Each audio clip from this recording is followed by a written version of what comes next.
नमस्कार दोस्तों, आपका स्वागत करते हैं आपके अपने YouTube channel Anjana study point में। चैप्टर 1 क्लास 9 के केमिस्ट्री में टॉपिक को आगे बढ़ाते हुए हम लोग आज देखेंगे पदार्थ का जो भौतिक वर्गीकरण, जिसमें पदार्थ के भौतिक वर्गीकरण में हम लोगों ने ठोस द्रव के बारे में देख लिया था। आज हम लोग देखेंगे पदार्थ की गैसीय अवस्था। देखिए दोस्तों, सबसे पहले परिभाषा इसका क्या है।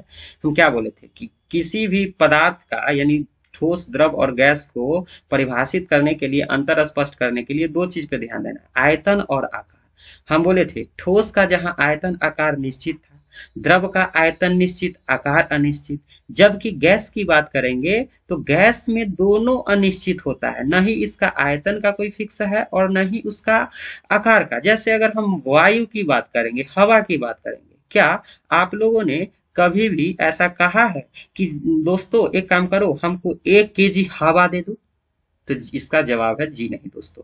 क्या आप लोग ये कभी देखे हैं कि हवा का आकार त्रिभुजाकार होता है, हवा का आकार बाल्टी के आकार का है? तो कहिएगा नहीं। तो नहीं इसका आकार फिक्स है और नहीं इसका आयतन। क्यों? क्योंकि गैस के जो अंदर कणों जो होता है एक दूसरे से काफी दूरी पे होते हैं, जिसके कारण ये एक दूसरे के बीच मजबूती से नहीं पकड़ पाता है और एक कण दूसरे कण से स्वतंत्र हो जाता है। कोई कण इधर तैरने लगता है, कोई कण इधर जाने लगता है और निश्चित इसका आकार नहीं देने लगता है, और निश्चित आकार नहीं होने के कारण उसका आयतन भी फिक्स नहीं होता है। अब देखेंगे इसका गुण। पहला गुण क्या है जो आप लोगों ने देखा कि आयतन एवं आकार दोनों अनिश्चित होता है, यानी फिक्स नहीं होता है। दूसरा नंबर, ठोस एवं द्रवों की तुलना में इसका घनत्व निम्न। जैसे देखिए ठोस के क्या बोले थे कि ठोस के कण एक दूसरे के बहुत ज्यादा घना घना होता था, कारण है इसका घनत्व उच्च हो गया। द्रव में इससे थोड़ा दूरी पे होगा, इसलिए कहेंगे कि ठोस और द्रव का ठोस की अपेक्षा थोड़ा कम घनत्व हुआ। लेकिन अगर हम गैस की बात करेंगे तो गैस का घनत्व ठोस एवं द्रव दोनों की तुलना में बहुत ही कम होता है, क्योंकि इसके कणों एकदम पास पास नहीं, बहुत दूरी पे होते हैं। उसके बाद इसका द्रवनांक एवं क्वथनांक ठोस और द्रव की तुलना में निम्न होता है। जहां ठोस की द्रवनांक और क्वथनांक ज्यादा था, द्रव का उससे कम था, और सबसे कम किसका होता है? तो सबसे कम कहेंगे द्रवनांक एवं क्वथनांक जो होता है किसका होता है? गैस का होता है। और क्वथनांक के बारे में पिछले वाले वीडियो में हम लोग डिटेल से हम लोग ने समझ लिया था। और चौथा गुण होता है गैसों की संपीड्यता बहुत अधिक होती है। यानी जहां हम लोगों ने ठोस और द्रव का तुलना किए थे तो ठोस और द्रव में संपीड्यता का गुण नहीं था, यानी इसको बाहर से कोई दबाव लगाकर ठोस और द्रव को नहीं उसके आयतन को घटाया या बढ़ाया जा सकता था। जबकि गैसों की बात करेंगे तो गैसों को बाहर से दाब लगा के उसको क्या किया जा सकता है, यानी उसके दाब लगा के उसके आयतन को बहुत घटाया जा सकता है, जबकि दाब को कम करके उसके आयतन को बढ़ाया जा सकता है। जैसे उदाहरण में हम एलपीजी गैस है, हम लोग सिलेंडर में जो गैस भरते हैं वो पहले है क्या? तो कहेंगे लिक्विफाइड पेट्रोलियम गैस, द्रवित पेट्रोलियम गैस। लेकिन उसको जब हम लोगों ने सिलेंडर में भरा तो क्या है उसका देखते हैं कि उसको हम लोगों ने क्या किया है? कंप्रेस किया है, संपीड्यता यानी उसको दाब बहुत ज्यादा देके और उसको क्या कर दिए हैं? दाब करके उसके आयतन को घटा करके एक छोटे से सिलेंडर में उसको पैक कर दिए हैं, और जिसे ही कहते हैं एलपीजी। एक होता है सीएनजी, कंप्रेस्ड नेचुरल गैस, प्राकृतिक जो गैस होता है, जो आजकल के जो भी वाहन है जो सीएनजी पे चलता है, यानी सब का सब क्या है, यानी बहुत सारा गैस को, गैस का गुण है कि बहुत सारा गैस को आप क्या कर सकते हैं, इस पे बाहर से दबाव लगा के गैस को के जितने भी अणु है उसको आप पास पास लाके सटा सकते हैं। जब पास पास लाके सटा सकते हैं तो ऑटोमेटिक इसका आयतन कम गया। इस गुण को ही कहते हैं गैसों की संपीड्यता। यानी संपीड्यता क्या है कि बाहरी दबाव लगा के उसके आयतन को घटाया जा सकता है, दबाव कम करके आयतन को बढ़ाया जा सकता है। उसके बाद हम लोग देखेंगे गर्म करने पर गैसों का प्रसार होता है। सही बात है, कोई भी गैस को गर्म करेंगे तो बहुत जल्दी उसका प्रसार होता है। क्यों? क्योंकि इस क्या है कि गैसों का अणु जो है काफी दूर दूर होता है, और जैसे ही इसको गर्म करते हैं तो एक कण दूसरे कण के बीच क्या है, पकड़े हुए है बहुत कम मजबूती से, जिसके कारण एक कण दूसरे कण से इधर उधर भागने लगता है, जिसे ही कहते हैं इसका प्रसार। अर्थात इसका आयतन क्या होता है, कोई भी चीज इधर उधर ज्यादा फैलेगा तो ज्यादा जगह घेरेगा, ज्यादा जगह घेरेगा वही कहेंगे आयतन उसका क्या हो गया, बढ़ गया। तो गर्म करने पर गैसों का क्या होता है, प्रसार। उसके बाद होता है ठंडा करने पर गैसों का संकुचन। जिस प्रकार गर्म करने पर गैसों के कण इधर उधर छिटकने लगते हैं, ठीक उसी प्रकार अगर हम लोग ठंडा करेंगे तो गैसों का क्या होता है, संकुचन, यानी सिकुड़ने लगता है। अर्थात इसका आयतन, जो चीज सिकुड़ गया उसका आयतन क्या होता है, घट जाता है। उसके बाद देखेंगे गैसों में विसरण का अत्यधिक। आगे हम लोग देखेंगे विसरण क्या होता है। गैसों में एक गुण होता है जिसे कहते हैं विसरण का गुण बहुत ही ज्यादा होता है, और गैसों में संघनन किया जा सकता है। अब दो टॉपिक यहाँ आ रहा है, एक विसरण और एक संघनन। ये विसरण और संघनन जो है, ये दोनों का दोनों गुण गैस में बहुत अधिक होता है। खास करके ये संघनन का गुण जो है वो गैस में ही पाया जाता है। तो अब हम लोग आगे देखेंगे क्या होता है विसरण और क्या होता है संघनन। देखिए दोस्तों, विसरण की बात करेंगे, घनत्व में अंतर रहते हुए भी गैसों का गैसों में स्वतः मिल जाना। देखिए दोस्तों, क्या परिभाषा, घनत्व में चाहे जितना भी अंतर हो, यानी दो कोई गैस है, एक गैस का घनत्व ज्यादा हो दूसरे का थोड़ा कम हो, अंतर हुआ ना, तो कहेंगे कि घनत्व में अंतर होने के बावजूद गैस का गैस में अपने आप मिल जाना क्या कहलाता है, विसरण। जैसे रसोई घर है, यानी किचन में अगर आप खाना बन रहा है जिसका सुगंध बगल के कमरों में चला जाता है, यानी खाने के अंदर जो सुगंध था यानी वो गैस अवस्था में था और आपके नाक तक यानी हवा के माध्यम से दूसरे कमरे में आ गया, यानी इस गुण को ही कहेंगे विसरण। आप एक सेंट यानी इत्र की परफ्यूम की बोतल का सुगंध आपके नाक तक चलाता है बगल के कमरे में यानी छीट देने से, यानी ये सब गुण क्या होता है, विसरण का। यानी ये तमाम गुण किसमें पाया जाता है, गैस में, जबकि ठोस में ये गुण नहीं पाया जाता था। उसके बाद होता है संघनन।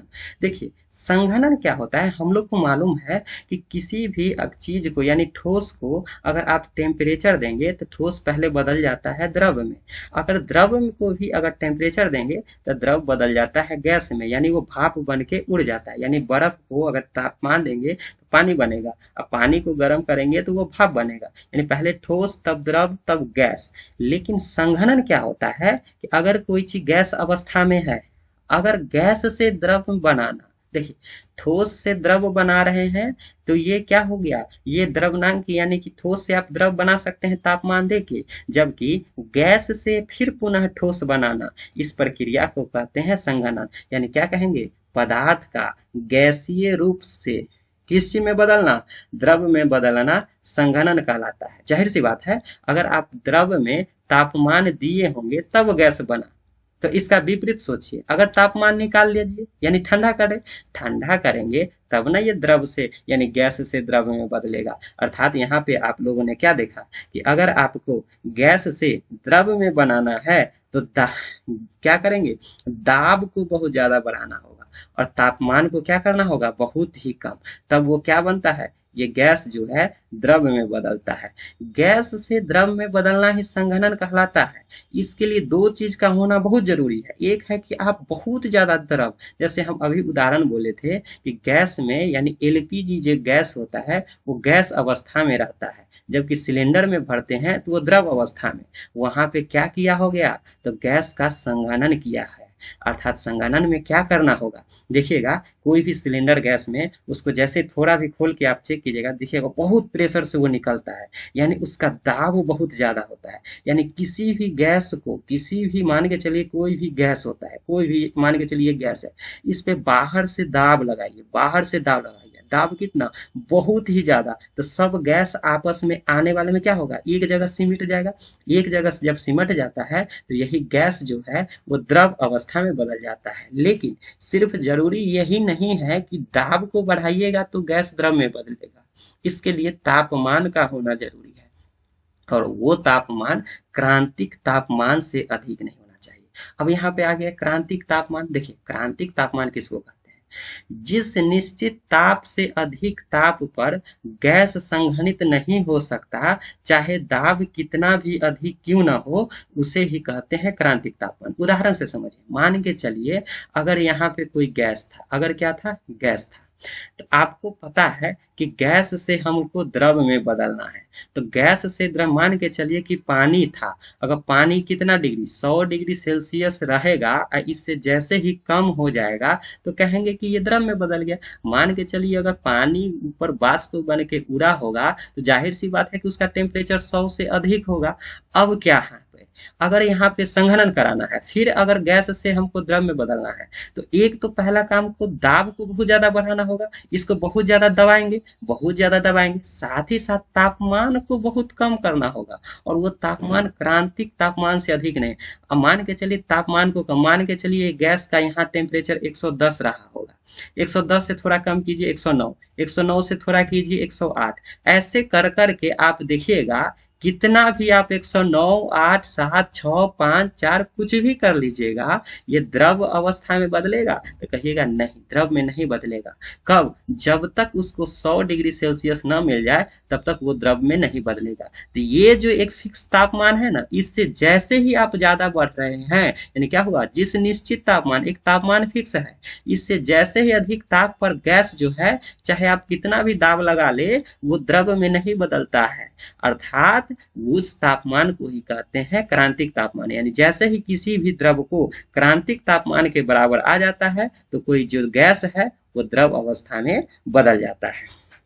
यहाँ पे हम लोग संक्षिप्त में देखेंगे कि पदार्थ के अवस्थाओं का कैसे आपस में पारस्परिक परिवर्तन होता है। जैसे ठोस, आप लोग को पता है, जैसे कि अगर हम बर्फ की बात करेंगे, ठोस को अगर द्रव में बदलना है तो क्या करते हैं, बर्फ को अगर पानी में बदलना है तो आपको टेम्परेचर देना होता है, यानी आपको गर्म करना होगा। गर्म करना होगा, जाहिर सी बात है कि तापमान देना होगा। यानी ठोस से द्रव में बदलना है तो आपको गर्म करना होगा।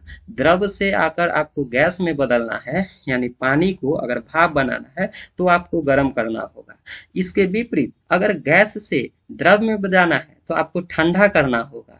अगर द्रव से चाहेंगे ठोस में बदलना, जैसे पानी को बर्फ बना सकते हैं कि नहीं, तो कहेंगे कि हाँ, तो इसके लिए आपको क्या करना होगा, ठंडा करना होगा। उदाहरण देखिए, जैसे बर्फ था, बर्फ को अगर पानी बनाना है तो आपको गर्म करना होगा, यानी कि ताप देना होगा।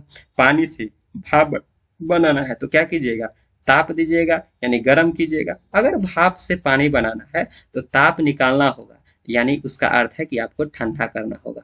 और पानी से फिर अगर बर्फ बनाना होगा, इस स्थिति में भी आपको ताप निकालना होगा। अर्थात इस अवस्था को कहेंगे पदार्थ का पारस्परिक परिवर्तन, यानी एक अवस्था से दूसरी अवस्था में बदलना। क्विक रिवीजन में हम लोग देखेंगे, एक संक्षिप्त में देखेंगे, जितना चीज हम लोगों ने ठोस, द्रव और गैस के बारे में पढ़ा, इसको आप लोग स्क्रीनशॉट लेके इसको अच्छे से याद कर सकते हैं। जैसे अगर हम गुण की बात करेंगे, अंतराण्विक स्थान, बल, घनत्व, कणों की स्थिति, कणों की ऊर्जा, आकृति, आयतन, सब कुछ हम लोग पढ़ा दिए हैं। जिसमें ठोस में देखते हैं, ठोस का अंतराण्विक स्थान क्या होता है, बहुत कम होता है, द्रव में उससे अधिक होता है, गैस में सबसे अधिक। ये सब के बारे में हम लोगों ने अध्ययन किया था। इसको आप लोग क्या कीजिए, स्क्रीनशॉट, साथ ही साथ अपने नोट में इसको क्या कर सकते हैं, नोट कर सकते हैं और इसको अच्छे तरीके से समझ सकते हैं। अब हम लोग इसके संभवतः इसके बाद 2 पार्ट आएगा, जिसमें हम लोग देखेंगे जो महत्वपूर्ण शब्दावली, जैसे हम लोगों ने देखा था द्रवनांक, क्वथनांक, इसके बाद हिमांक क्या होता है, गुप्त उष्मा क्या होता है, और साथ ही साथ पदार्थ की 2 और अवस्था होती है, प्लाज्मा और बोस आइंस्टीन कंडेंसेट। इसके बारे में हम लोग नेक्स्ट वीडियो में मिलते हैं। तब तक के लिए जय हिंद, जय भारत। अगर वीडियो आप लोग को पसंद आ रहा होगा तो अपने दोस्तों में शेयर जरूर करें। धन्यवाद।